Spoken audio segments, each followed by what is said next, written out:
It's here. It's finally here.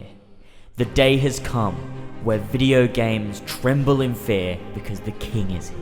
It dominated in 2014, bringing death to every single franchise. They didn't just die, they were murdered.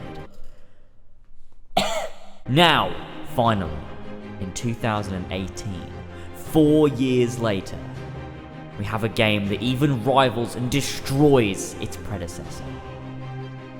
The Crew 2. Hey, no, don't click off. Seriously, stay. Hang around, trust me. I'll have you emptying your wallet. This game's so good, please. I love it. Please, fucking trust me! I'm sorry. Okay, I guess we'll begin. Allow me to explain. If you like The Crew 1, then you understand the premise of this franchise. If you like racing games, then you get how fun racing games can be. And if you didn't like The Crew 1 and you don't like racing games at all, then fuck off. Why are you here? This game follows the same concept as the first game at a base level. The entire United States, open to explore, lots of cars at your disposal, and plenty of races to be completely mastered. Customization for you to personalize your rides and tune them to your liking. Specializations to allow you to fully make your ride fit your style, whether it's street, dirt, drifting, drag, or anything else.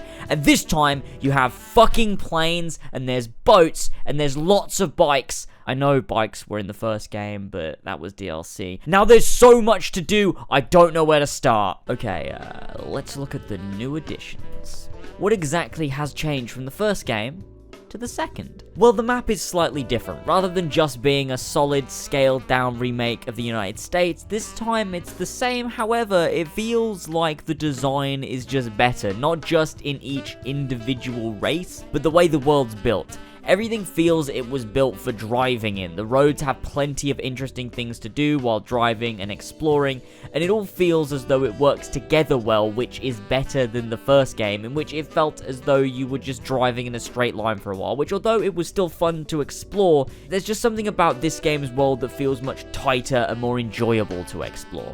Along with this, of course, there are the additions of the new vehicle types being planes and boats, which brings so much more, not just to gameplay, but to how the world is structured. In The Crew 1, they focused on the structure of roads, whereas in this game, you have entire river systems which change depending on the area of the world you're in, which give you so many interesting locations and places to take your boats. You can sail the open waters of the Hudson in New York or the narrow rivers of the Bayou in New Orleans, and it's always fun. The planes are there too. I mean, there's not much to say.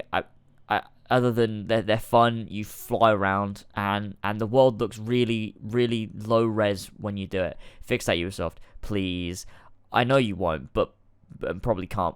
But this looks really bad. Jokes aside, the flying is fun. I enjoy doing it, and there's plenty of cool missions you can do involving your planes. Not to mention the different types of planes and different things they can do, from speed to aerobatics. There's a large variation in what different planes are capable of. And like I said, flying around is really a blast. Oh fuck, why could I never escape this shit? Get the fuck out! If you remember the story of the first game, it was some police guy undercover, blah blah blah, boring. In this game, you play as an up-and-coming racer, which you get to choose. Granted, it's not as in-depth as maybe I'd like it to be. Ideally, we have full character customization, but getting to pick your character is better than nothing at all. You have to make a name for yourself, racing in different races, flying planes, and sailing boats, building up your reputation by gaining followers. I know it sounds a lot like Watch Dogs 2, but the system works far better here than in that steaming pile of shit. As you progress, you will unlock more of the main races, being the Extreme Series, which is basically a triathlon type race where you have to switch between different types of vehicles mid-race, which makes things super interesting. Talking of having your own character, you also have a home. You start off with one in Miami, but as you progress, you unlock more. Here you can display your vehicles in different rooms, and I think this is just a nice little touch, which makes everything feel more personal and makes the rewards of new cars even better, seeing your new car you just bought and customized on display in your mansion. I think personalization is something I truly value in racing games, and this game really doesn't let you down. There's plenty to do with regards to customization. I've spent so much time using the customization systems in the game to make my cars exactly as I want them. Yeah, I mean, I felt this really spoke from my soul. There's far too many different specializations to go in depth on all of them, around 12 to be exact. ish, but they're all unique and fun and feel totally different, from street cars to dirt bikes to aerobatic planes to speedboats to professional touring cars. There is so much depth to the variation in the Crew 2, and that's part of the fun. If you get bored of one type of race, there's so many more to try, and believe me, it keeps you coming back and playing for hours upon hours. The gameplay is slightly improved from the Crew 1, just to give a bit more variation in control when using different vehicles. This was already pretty good in the first game, but you can really feel it a tad bit more in the sequel. There's also an improvement to overall control of cars, which allows for more fun when driving around and more precision when in races. There's a bit of a learning curve with the driving in this game, but I like that. It means there's actually something to master rather than just picking it up and being a pro. Right, what else? Let me think. Oh, the photo mode is pretty good.